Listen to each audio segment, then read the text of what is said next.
আজ 16ই আগস্ট 2024। আজ আমি চলেছি বর্ধমান জেলার কালনার অন্তর্গত ঘনশ্যামপুরে, সেখানকার একটি অতি প্রাচীন উৎসবের সাক্ষী হতে, যাকে এখানকার মানুষ বলে ঝাপান।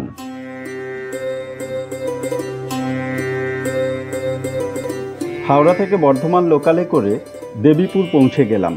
সেখান থেকে পরপর দুটি টোটো বদল করে আমরা পৌঁছে গেলাম ঘনশ্যামপুর ঘেঁচো। সব মিলিয়ে সময় লাগলো প্রায় 3.5 ঘন্টা। এখানে থাকার জন্য কোনো হোটেল বা লজের ব্যবস্থা নেই।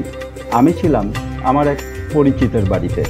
এই উৎসবের সমস্ত অভিজ্ঞতা আপনাদের সঙ্গে শেয়ার করে নেব আজকের এই ব্লগে।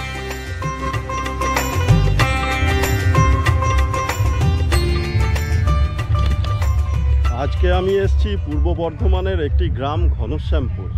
সেই ঘনশ্যামপুরে একটা বিশেষ লোকাল ফেস্টিভ্যাল আছে, যেই ফেস্টিভ্যালটাকে এরা এখানকার ভাষায় বলা হয় ঝাপান। প্রতি বছর শ্রাবণ মাসের যে শেষ দিনটা থাকে, অর্থাৎ 32শে শ্রাবণ, সেই ডেটে বা বলা যায় শ্রাবণের সংক্রান্তিতে এই উৎসবটা আয়োজন করা হয়। আমরা জানি শ্রাবণের সংক্রান্তিতে মনসা পুজো হয় আমাদের পশ্চিমবঙ্গের বিভিন্ন জায়গায়। তো সেই মনসা পুজোটাকেই এইখানে বলা হয় ঝাপান। এখন তো এই জায়গাটায় ফাঁকা দেখা যাচ্ছে। এই যে বেদিটা আমি দেখাচ্ছি, এই বেদিটা এখন ফাঁকা, কিন্তু বিকেলবেলা এখানে পুজো হবে আর তার পাশাপাশি মেলা এখানে সেজে উঠছে। বিকেলবেলা মেলাটা অবশ্যই দেখাবো।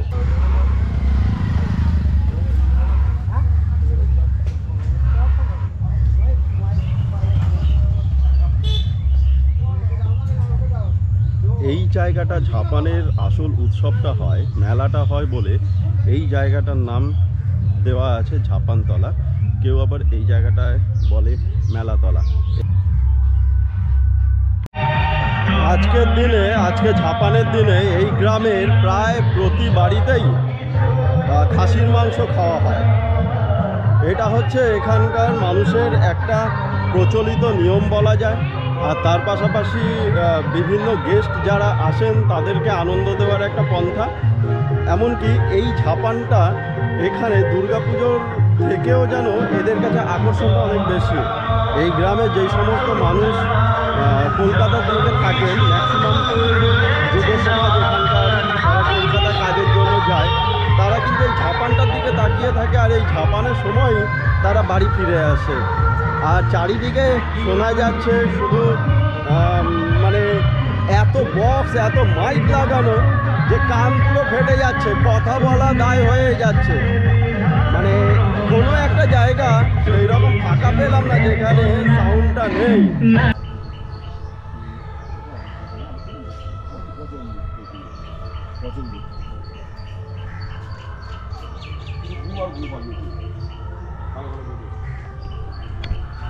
ঝাপানতলা এবং গ্রামের কিছুটা অংশ ঘুরে এসে একমাত্র এই জায়গাটা পেলাম যেখানটা বলা যায় নিঃশব্দ।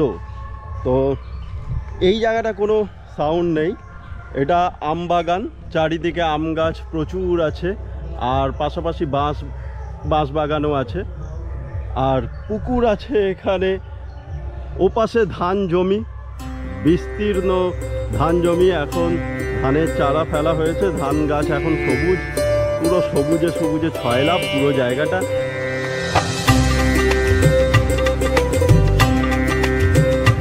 আর এটা হচ্ছে ইয়াং ছেলেদের আড্ডা মারার সব থেকে সেফেস্ট জায়গা, একটা মাচা। গ্রামের যে মাচা থাকে সেই মাচা। আমার সব সঙ্গী সাথীরা এখানে অলরেডি বসে পড়েছে। সত্যি এটা একটা শান্তিপূর্ণ জায়গা পুরো বলা যায়। আর এই যে একটা পুকুর দেখা যাচ্ছে, এটাকে বলা হয় তাল পুকুর। জানি না এখানে ঘটি ডোবে কিনা, তবে বিশাল বড় এই পুকুরটা। আর আমি দাঁড়িয়ে আছি এখন আম বাগানের নিচে।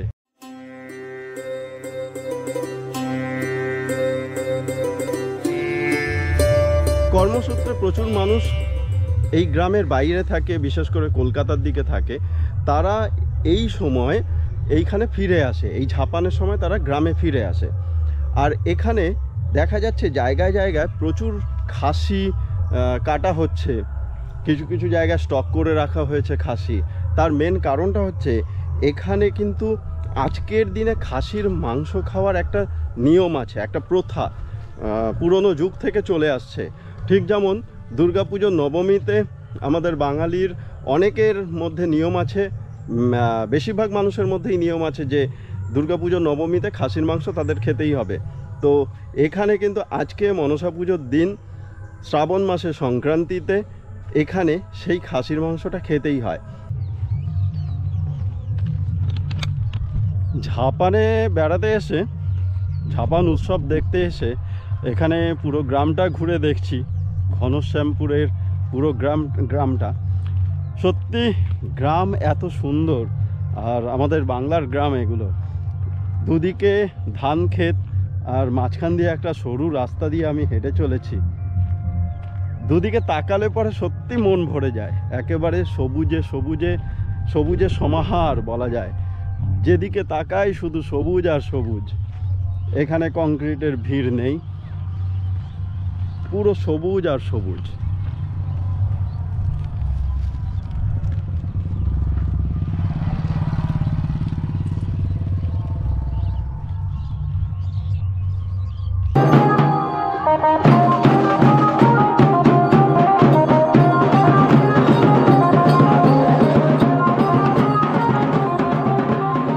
সারাদিন গ্রামে ঘুরে ঘুরে ক্লান্ত হয়ে দুপুরবেলা খাসির মাংস সহযোগে পেট পুড়ে ভাত খেয়ে এক ঘুম দিলাম।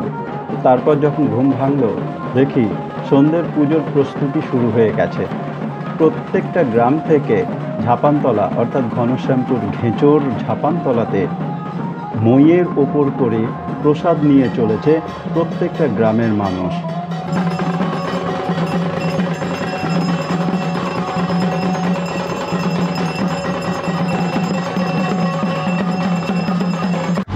ঝাপানতলা সেজে উঠেছে, চারিদিকে মেলা, নাগরদোলা থেকে শুরু করে নানান রকম পসরা সাজিয়ে বসেছে দোকানিরা।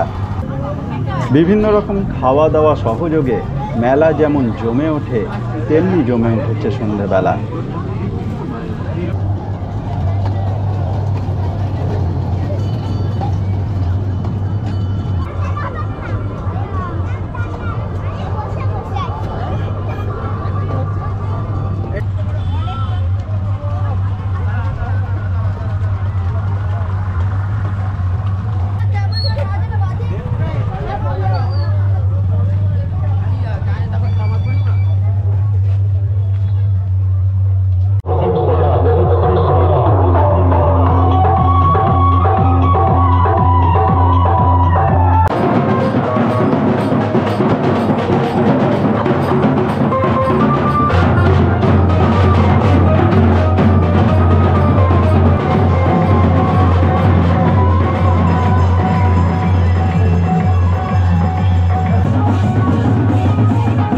তার পাশাপাশি দেখে নিলাম আদিবাসীদের নৃত্য।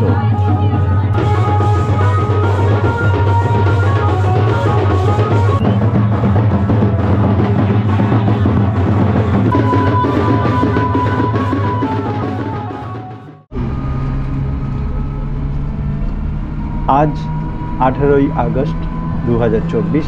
আজ আমাদের বাড়ি ফেরার পালা। বাড়ির দিকে রওনা দিলাম।